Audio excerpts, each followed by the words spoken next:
Hello everybody and happy March. It's my favorite month. It's my birth month. Yay! So anyway, I am going to talk today about my March TBR.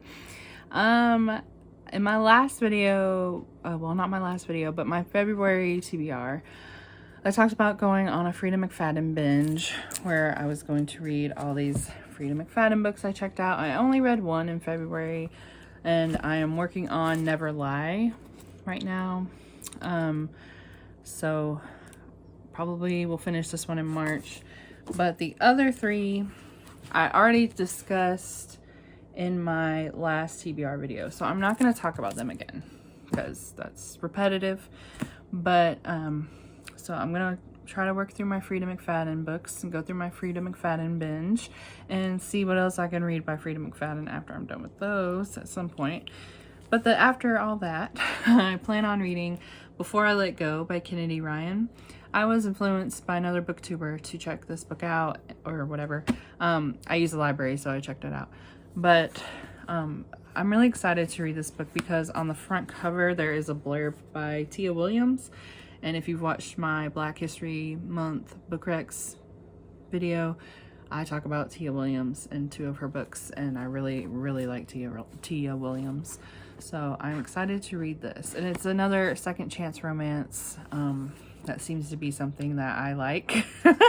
I don't know why. So I am really excited to read this.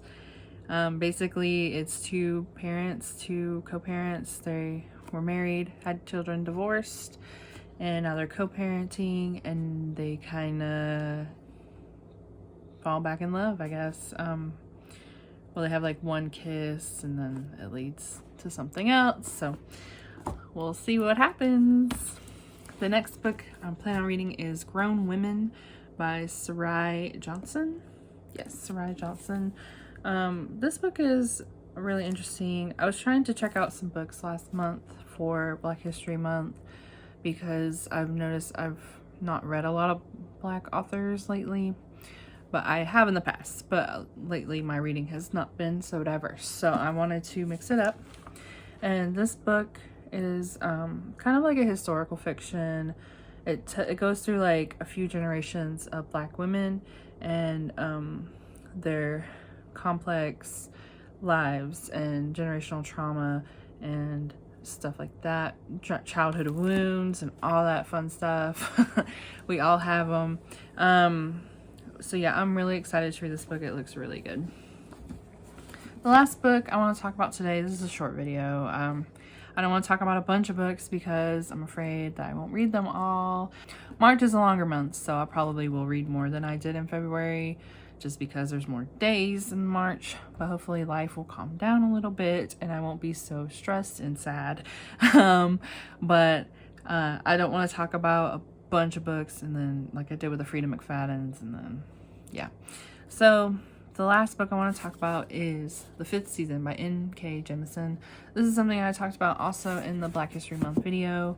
I've read this book already, this exact copy actually, but I don't remember much about it. Honestly, I could not tell you one thing about it except that it is fantasy, and that's pretty obvious. But I read this before I was a fantasy girly, and I want to get back into it because now I really do like fantasy.